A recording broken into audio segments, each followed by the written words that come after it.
Olá, bem-vindo à Frequência da Ciência, uma rúbrica da responsabilidade do Centro Ciência Viva do Lousal, Mina de Ciência, o espaço de rádio onde a sua curiosidade se encontra com o conhecimento. A natureza do tempo tem sido sempre um dos maiores problemas filosóficos desde a Antiguidade. O tempo registra-se na evolução de todas as coisas. A medida do tempo é subjetiva, porque cada um o pode percepcionar de forma diferente, consoante a situação. Numa situação agradável, o tempo passa a correr. Numa situação penosa, parece nunca mais passar. Felizmente, também se pode medir o tempo de forma objetiva.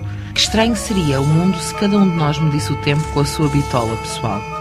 No programa desta semana vamos falar do relógio. O relógio, nas suas várias formas e tamanhos, é utilizado desde a Antiguidade e constitui uma das mais importantes invenções do homem, pois é o instrumento que comumente usamos para medir, à escala da nossa existência, a passagem do tempo. Sabia que o quartzo, um dos minerais mais comuns na Terra, pode ser um dos componentes mais importantes no mecanismo de um relógio? Para construir relógios, o homem utilizou diferentes processos, atribuindo ao relógio construído o nome do processo ou do mecanismo associado. Assim nasceram os relógios de sol, de água ou de areia. Estes instrumentos assumiram diferentes formas e dimensões, da torre de um monumento ao bolso de um aristocrata ou ao pulso de qualquer um de nós. Em todo o lado podemos encontrar relógios. Durante muitos séculos, para medir o tempo, a humanidade guiou-se pela sombra dos objetos projetada pelo Sol. Inicialmente, a medição feita pelos homens baseava-se na modificação do comprimento da sua própria sombra, que decrescia até ao meio-dia e depois crescia quase até ao infinito, acabando por desaparecer com a chegada da noite. O mais antigo relógio de sol conhecido foi construído por volta de 1500 a.C. no Egito. A clepsidra, ou relógio de água, foi também um dos mais antigos sistemas criados pelo homem para medir o tempo. As clepsidras mais antigas foram encontradas em Karnak, no Egito, e na Grécia Antiga, e datam de 500 anos antes de Cristo. O relógio de areia, vulgarmente conhecido como ampulheta, foi utilizado em navios para medir o tempo, em períodos de meia hora. No início da utilização do telefone, a ampulheta servia, em alguns locais, para contar o tempo despendido numa chamada. Ainda hoje, é com recurso a uma ampulheta que, em provas públicas académicas, por exemplo, se mede o tempo disponibilizado a um candidato na defesa da sua tese de dissertação. O primeiro relógio de bolso foi fabricado no início do século XVI por Pedro Helley, na cidade de Nuremberg, na Alemanha, e devido à sua forma, tamanho e origem, foi chamado o ovo de Nuremberg. Possuía corda para 40 horas. O relógio de pulso foi inventado pela empresa Patek Philippe no fim do século XIX. Inicialmente, Santos Dumont, nas suas experiências aéreas, usava o relógio ao pescoço, mas passou a amarrá-lo ao pulso para controlar melhor os seus tempos de voo. Os modernos relógios digitais utilizam componentes eletrónicos para controlar a passagem do tempo.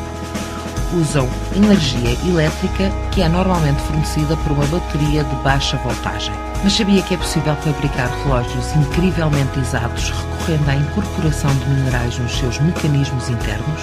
Pois sim, é possível. E esta é a origem da designação comum dos relógios de quartzo. Há minerais, tal como o quartzo ou a turmalina, que, entre outras características, possuem uma propriedade que se designa por piezoeletricidade. A piezoeletricidade foi descoberta em 1880 pelos irmãos Pierre e Jacques Curie e consiste na propriedade apresentada por algumas substâncias cristalinas que se polarizam eletronicamente quando submetidas a esforços mecânicos de compressão e vice-versa. O quartzo, que é um dos minerais mais abundantes à superfície da Terra, possui esta característica. O topázio e a turmalina são outros exemplos de minerais piezoelétricos.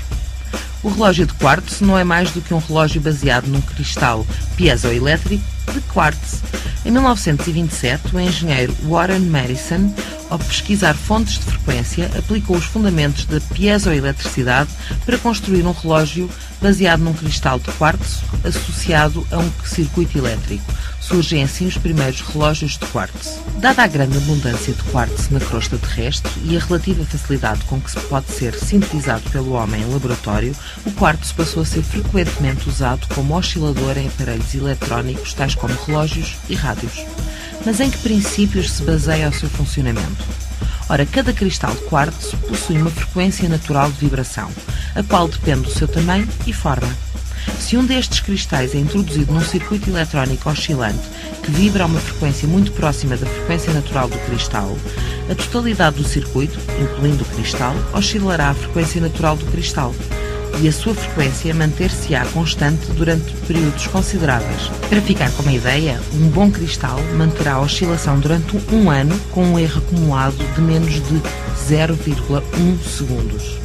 Num relógio de quartzo, a corrente alterna proveniente do circuito oscilante que contém esse cristal é amplificada e a frequência subdividida até que seja conveniente para fazer mover um motor sincronizado, que por seu turno faz movimentar uma engrenagem de rodas dentadas que finalmente ativa os ponteiros. Em alternativa, é também usado para ativar um mostrador digital. Bem, a propósito do nosso assunto da semana, fiquem agora com Clocks, um belo tema dos Coldplay.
E mantenha-se atento ao seu relógio, porque dentro em breve voltaremos ao seu contacto, aqui na Frequência da Ciência. Esperamos por si no Centro Ciência Viva de Lousal. Fique bem, fique com a ciência. Viva!